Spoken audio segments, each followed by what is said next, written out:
Here's a closer look at the man-made dam right here where they drain the water out.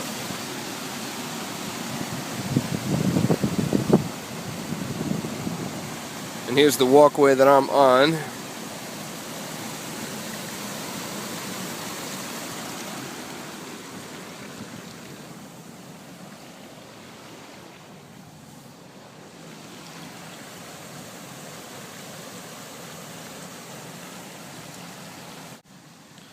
I'm over on the levee now, right here, and unfortunately there is a bunch of paper birches in here, but I can't get to them. They're tucked in the swamp down there.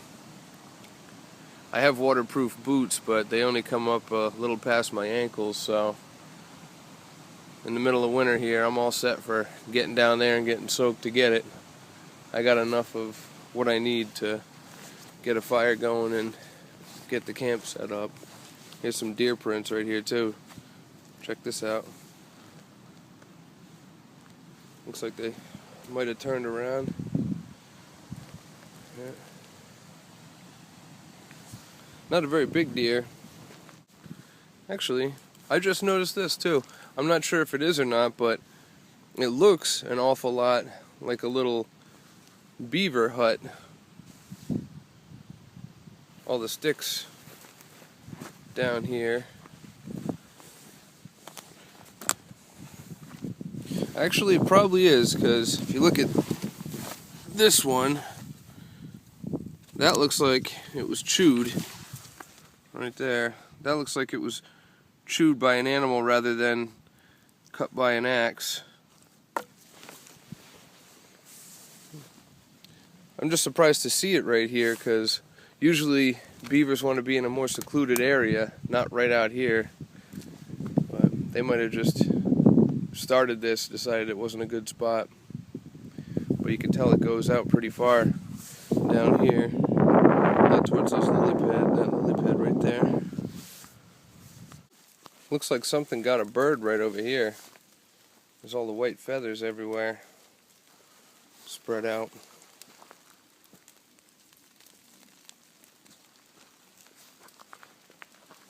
Almost looks like a hawk. I think hawks have those same feathers. I doubt something caught a hawk, but maybe one died and something ate it. It's kind of funny, right here, this area. Again, there's the pond. Right up where that snow is there.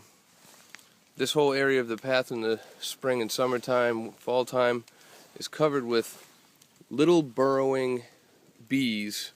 They're black, they're skinny, they almost look like ants, but they're a lot bigger, and obviously they're fuzzier like the way bees are, but they have dozens and dozens of little holes over here, and each one has, it's almost like each one has its own little hole, and they pop out, and it's almost like a landmine field going through here. I'd never gotten stung, but I mean, I wouldn't be surprised if plenty of people have. I made it. Here it is. My buddies Dave and TJ will remember this. See, I hate it when people do that, right there. So the next person has to clean up after them. And that's today's day and age right there. Like, I want their garbage in my fireplace here, so you'll see what this looks like when I leave here compared to what it looks like when I got here. I mean, that should be the backpacker's code for anyone who does this kind of stuff is, you know, leave the place better off than when you got there, not like a crap heap. Throw your beer cans and your garbage in everywhere. I'll take care of that, but it still kind of sucks, you know? Look at that pack. That's the one I was hauling in here. Got the rain cover on there so it didn't get all soaked, but that thing's heavy. I think we got our names on here one time. Not sure though. There's two other plants I'm trying to find out here. Maybe when I go over to the pond down the way past here a little bit to do some fishing and grab some clay to try and make some pottery. I'll show you that after on the fireplace here when I get this straightened out. should be able to do it. I tried at home with some clay I got, but it had been sitting in a bag for way too long or something. I fucked it all up. It just got brittle and fell apart. So hopefully this time will work, just getting it right out of the river down there. The pond I'm going to fish at, there's a tributary river that just it drains from. One comes in, I believe it's the west side, and then in the east side it empties out. And on that east side, which is the side I'll be on, is where I found the clay last time. It's sort of a really gray color. I'll probably tape it before I even pick it out of the river. Okay, now that I'm not moving, it's starting to get a little cooler out here. I think it's somewhere between 33 and 34 degrees out right now. I mean, it's not unbearable or anything. It's fine, although my pinky is getting cold. Now let me show you, I got my stuff semi-unpacked here for the next stage. I got the fireplace cleaned out somewhat, right there.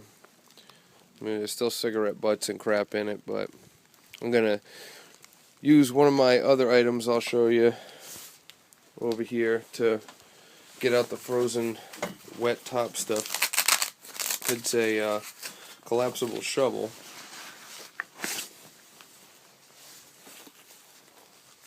Right here. This is good for digging fire pits, privy, all that stuff. Now, this is the Woodsman's Pal that I was talking about. This thing is awesome for doing anything to do with making firewood and stuff. This is a Sog Seal Pup. You can see it's gotten its use. This is almost brand new. It was Teflon coated, I think, but obviously you can see that wears off fairly quickly after a little bit of use. And this, a Felco folding saw. Felco makes some of the nicest stuff. It's made in Sweden. They make really high-end gardening stuff, and when I'm out here, I don't want equipment failures, so I get the best. My little Fluger fishing reel, ultralight. I'll use that down at the pond a little later. It goes hand in hand with this. It's a telescopic fishing pole, so it fits nice and neatly in my pack.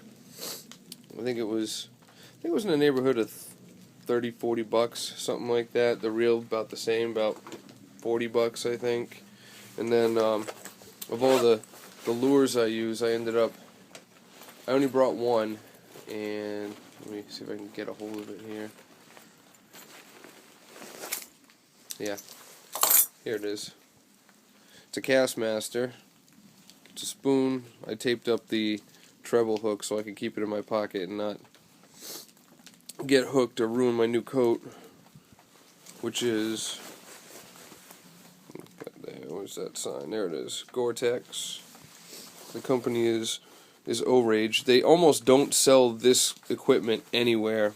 I mean, you can't find it in the stores. You have to go online to get coats like this. I think they originally are a company out of Canada, like the Sorels. I have their boots too.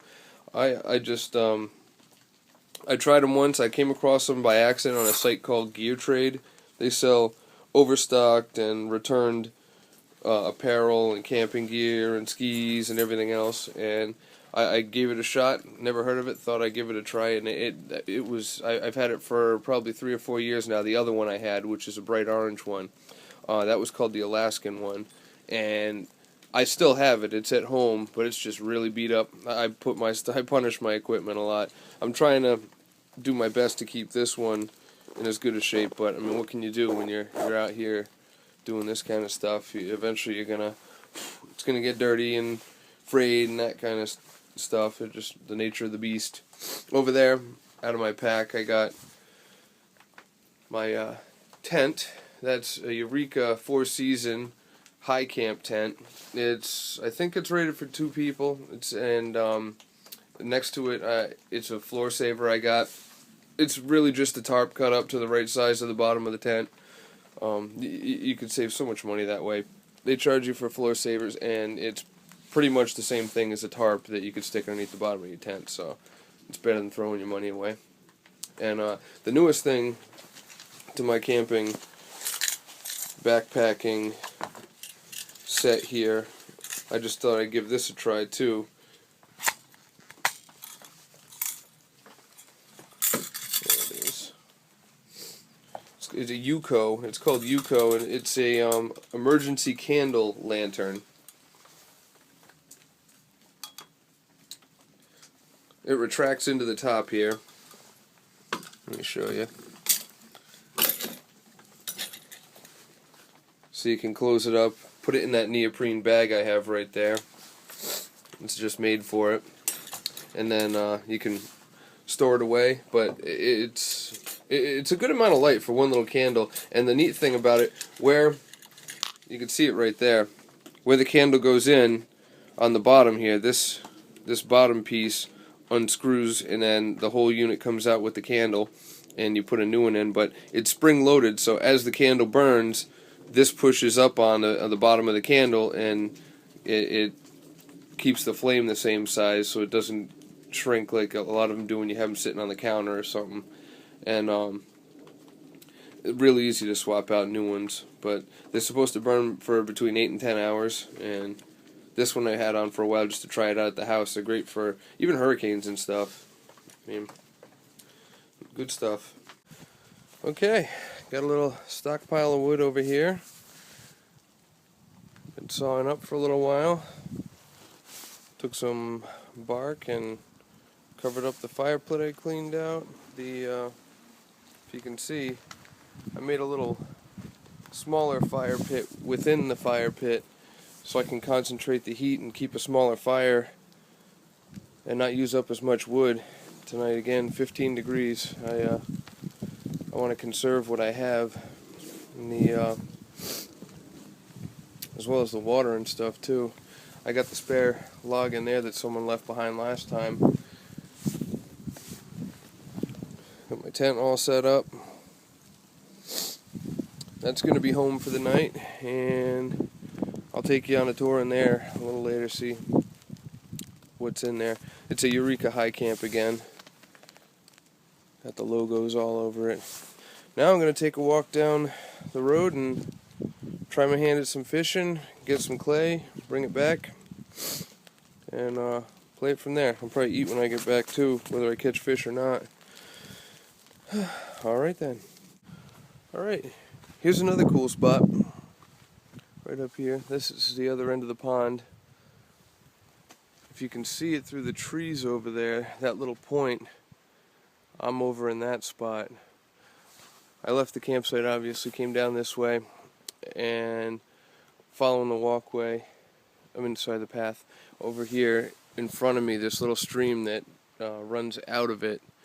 All in here, in the springtime, you can get violets, the little purple flowers that almost look like funny looking hats.